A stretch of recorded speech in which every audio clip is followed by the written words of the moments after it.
we think it's really important to begin talking about this by thinking about building community in our family, which might seem a strange thing to say. Why build community in your family? You're a family, aren't you? But God has designed us, hasn't He, to be a place of love and faith and support within our families. And in fact, He tells us in Psalm 145 that one generation commends your works to another. They tell of your mighty acts. And we have the incredible privilege of being grandparents for whom He's designed this unique role for us to be able to serve Him by creating strong, connected, and faith-filled family communities. And I think it's really important that we think about how we build our families, because in today's culture, it's so fast moving, isn't it? And many families don't live close to one another anymore. The days when perhaps some of us grew up and family all lived near to one another and you spent all your free time with your cousins, etc., and seeing your grandparents, those days have changed very much for most people, so that families all live separate in separate parts of the country. And even those families who live too close together, we're seeing a shift really often in the relationship with the family generations. Quite a lot of the families who are part of our network talk about how increasingly they're becoming involved in childcare as parents go out to work and the cost of childcare is so expensive. They themselves have to help and support their families. But what they're finding is that they're becoming more of a carer within the family rather than a grandparent.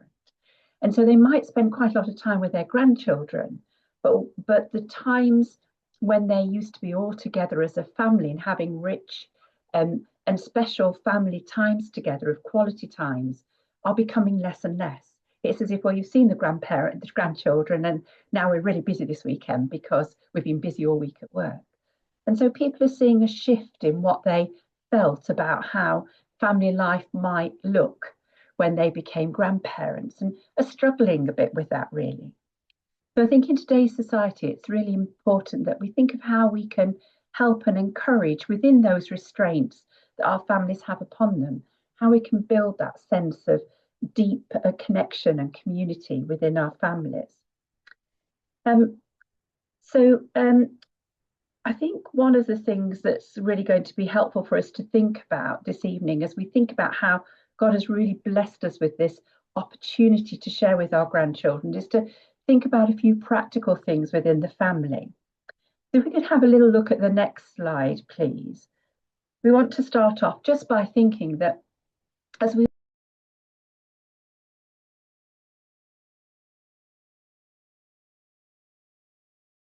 Oh, Angela, you've been muted for some reason. If you could unmute, that'd be great. Yeah. That's it. Hi, is that okay? You can hear me now? Yes, yeah, we can. Okay. So as we would all automatically acknowledge, one of the best ways we can strengthen family community is by being present and being involved. Now, we know everybody's family circumstances are very different.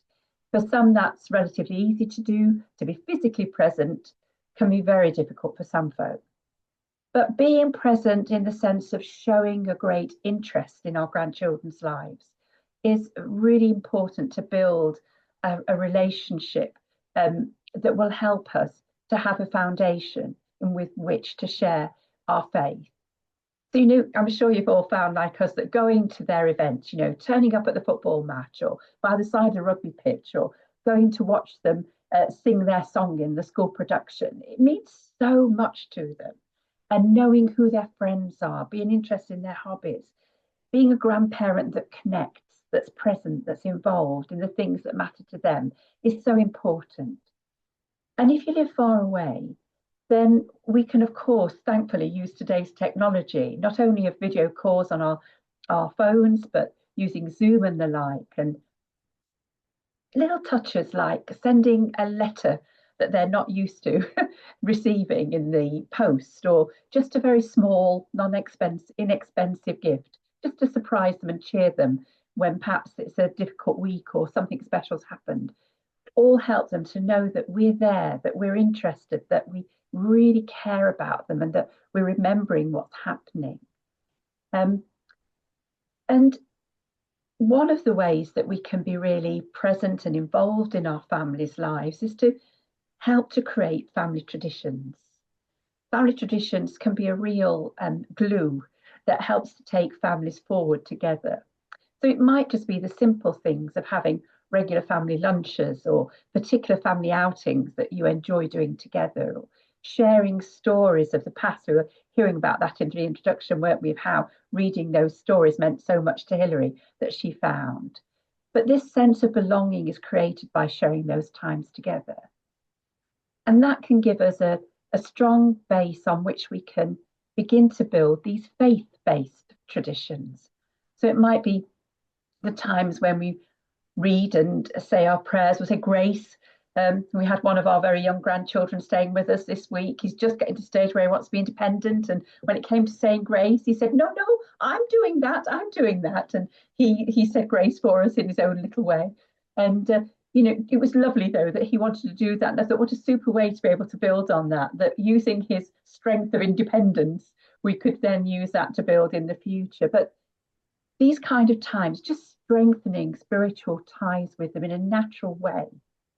And I wonder, what are your traditions that are meaningful in your family? Maybe that's something we can think about when we chat together. Are there traditions that are meaningful at different times of the Christian year, for example, that you found have been really helpful in sharing faith with your grandchildren? We sometimes, for example, at Christmas have we've got an island in the middle of the kitchen, and we've made Christingles around the island when the whole family is gathered together, and we've had a quiet moment when we've made these Christingles and sung some carols and shared stories about Christmas, and that's been really special and precious. And the children loved to make them at home as a family, as opposed to when we were at church. But if we continue to think about that a little bit with the next slide, I think one of the important things really is encouraging communication between generations, isn't it? We need to really listen well. We don't want to be seen as a person that's just giving out advice. In fact, sometimes that's quite a dangerous thing to do, isn't it?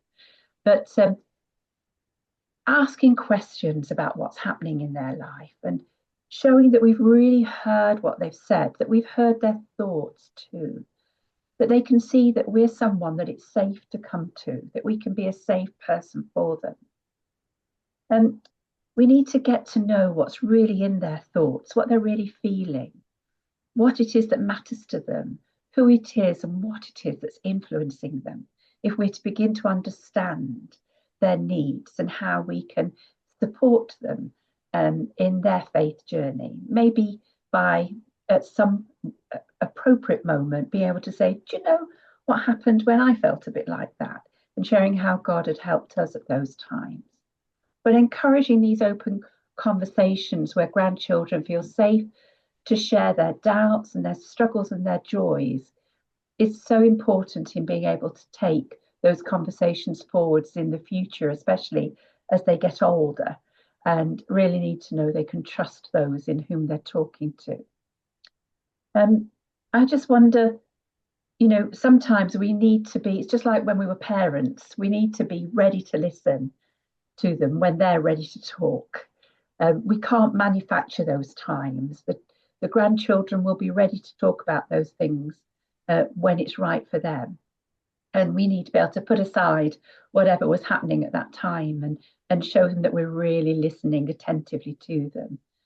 But as we get opportunities, because our grandchildren live away, to stay with them at times and to look after them sometimes overnight. And it's usually that time when they're, getting ready for bed and they're reflecting on the day, when the deep things come out of their heart. And they're the times when I might be really tired and I've still got a lot to do to get things ready for the next day. But they're the times I need to stop and just spend that time with them and show them that I'm not looking at my watch and wondering about how I'm going to get the rest of things done, but I'm really listening to them, not necessarily answering their issues at that time, but showing them that I care and that I'm remembering it. I'm talking to them about it in the as the days go by.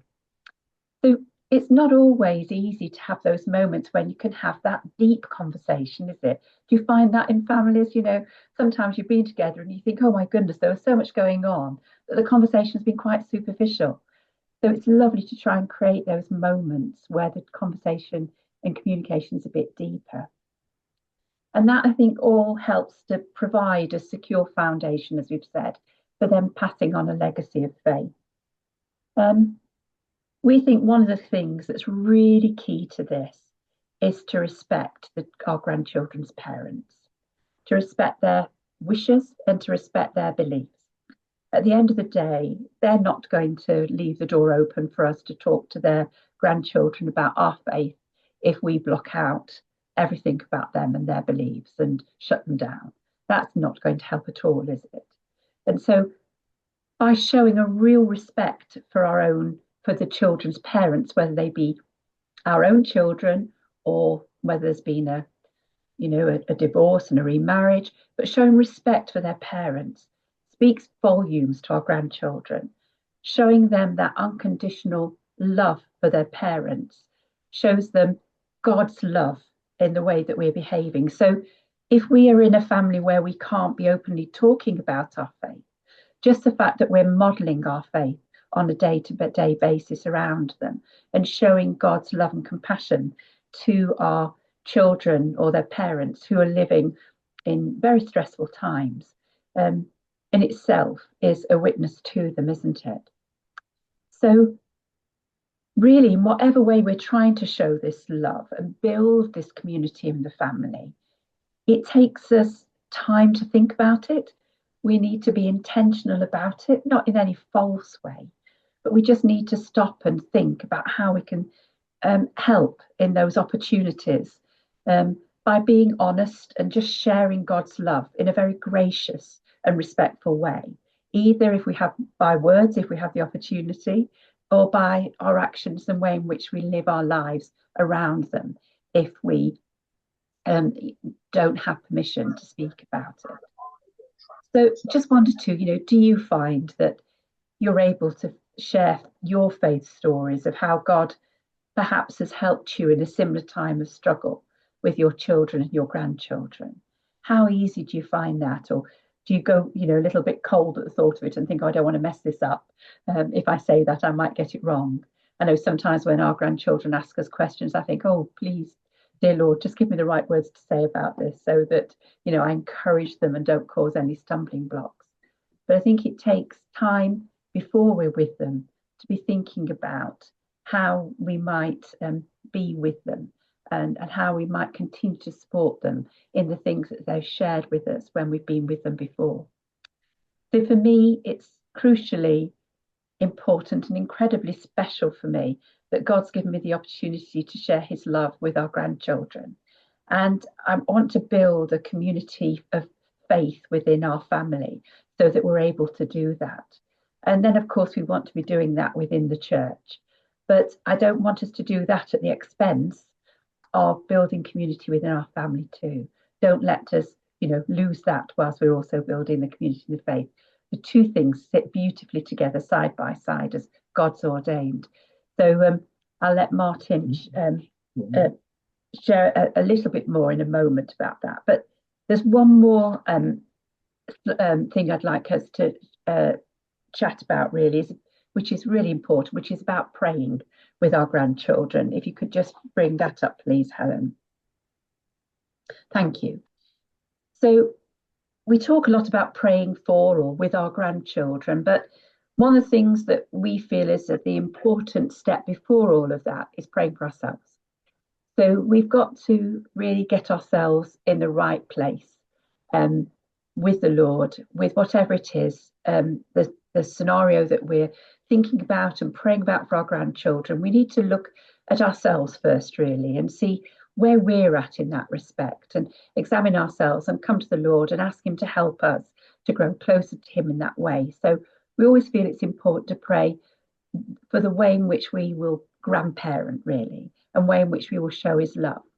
But then to pray for grandchildren regularly for all aspects of their salvation, their spiritual growth, for their safety, safety, for social life, and for the way things are going at school for them, and as they're growing, for relationships, for the way they're stewards of everything that God has given to them, whether they'll be single or have a spouse, and the way they'll serve the Lord.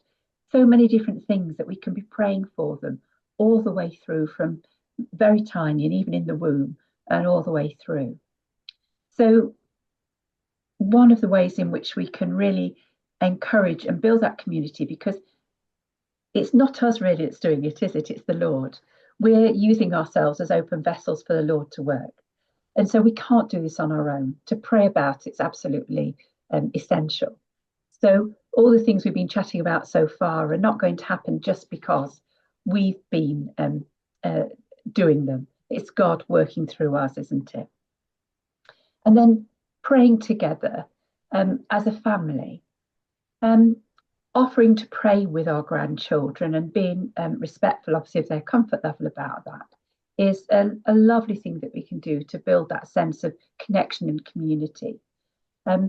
Simple prayers or blessings over them, even in casual conversations. I remember that this wasn't in casual conversation, this was every night, but blessings, I think, we think really do have power. God really works when we bless our grandchildren in his name, and our children too. And our daughter still treasures and remembers clearly the blessing prayer that I prayed for her every night before she went to sleep.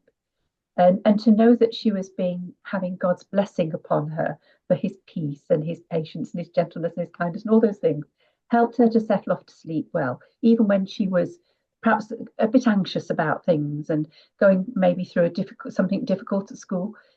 She really knew God's peace at those times. So to pray a blessing over them is really special, but it can be done just almost in passing when something happens that might give you the opportunity to just bless them in the name of the Lord. And I just want to share one other thing about this, which comes up both in prayer and reading and how you cope with being away from grandchildren, etc., that happened in COVID, actually, when we were thinking so deeply about all of this, because not only we're at a distance from our grandchildren, but we couldn't actually go and see them. We weren't able to go and see them at all at any occasion, obviously. And we didn't know how to, keep encouraging them. So one of the things we did was we had sort of devotional kind of idea books that we would share with them. I'd send one to them and we'd keep one. And this was one that I read with my eldest grandchild, and How Great Is Our God by Louis Giglio. And our grandson chose which ones we would read. These aren't dated or numbered. They're not meant necessarily for daily devotionals, but they were really useful. He's very interested in science, and this has got a lot of science based in it, so it really engaged him. And what he did was, on all the ones that really spoke to him and meant a lot to him, he put a sticker. What ended up happening, I didn't know any of this until afterwards, was that the book became very thick and fat. And on his shelf, it looked thick and fat, but he thought it looked untidy. So when he came back to our house after COVID and he saw my pristine copy on the shelf, he said, "Oh, Nana, could I have yours and could you have mine?" Well, actually, I absolutely treasure this, because he told me that the stickers were on the pages that meant such a lot to him. And if I could show you this book, you would see that there's virtually, I can't show it you properly, there's a sticker on virtually every page. So this is a real treasure to me. And that happened when we couldn't be together and the only thing we had was Zoom.